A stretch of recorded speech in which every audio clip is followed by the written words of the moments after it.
Discovery Times Channel.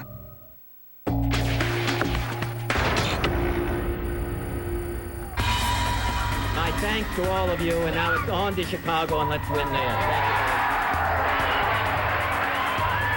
Thank you. Moments after winning the California primary, Robert Kennedy's life was cut tragically short in the kitchen pantry of the Ambassador Hotel. Decades later, the debate over how many gunmen were involved still rages.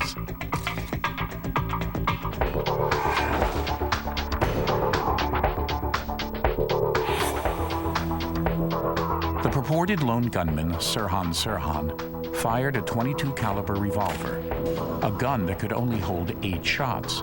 But many people at the scene believe more than 8 shots were fired. Roger Katz was following the crowd of people into the pantry area when he first heard the gunfire. Heard the first shot and then saw the flash inside the kitchen area. There were what appeared to be 2 shots. Then I heard what sounded like several more shots. The succession of the shots seemed too rapid to be one person. Journalist Ted Chirac, host and writer of the 1973 documentary The Second Gun, is one of the foremost experts on the RFK case. He has interviewed countless witnesses. Many of them claim to have heard more than 8 shots.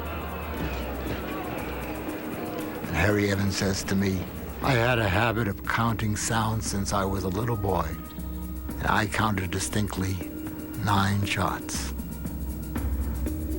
Former president of the American Academy of Forensic Sciences, Robert Joling, also believes there were more than 8 shots fired, and that a simple bullet count proves it. Here we have 4 shots into Senator Kennedy's clothing. 5 other people got shot. That's 9. Sirhan had an 8-shot revolver. But for those who believe in the second gunman conspiracy, the most convincing piece of evidence is the senator's autopsy results.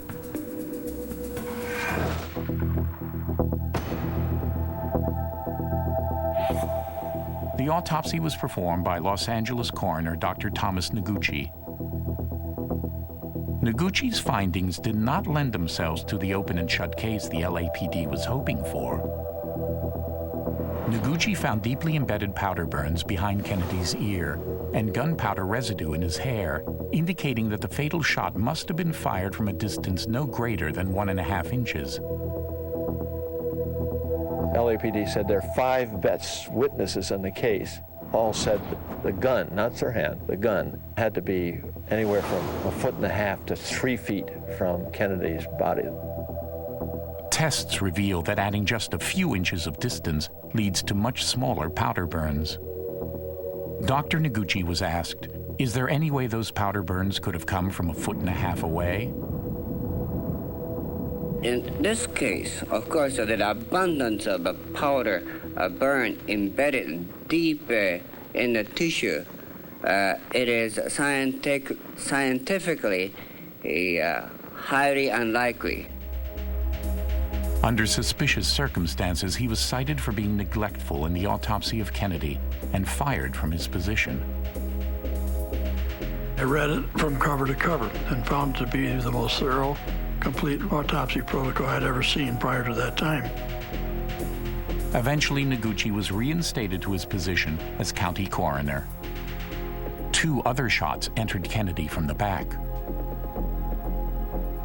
Gunshot wound number 2 was found in the armpit, and it was a through-and-through gunshot wound, and the direction was back to front. Carl Euchre escorted Kennedy through the pantry and stood between the senator and Sirhan when the shots were fired. Journalist Ted Chirac asked, would it have been possible for Sirhan to have fired from behind the senator, hitting him in the back?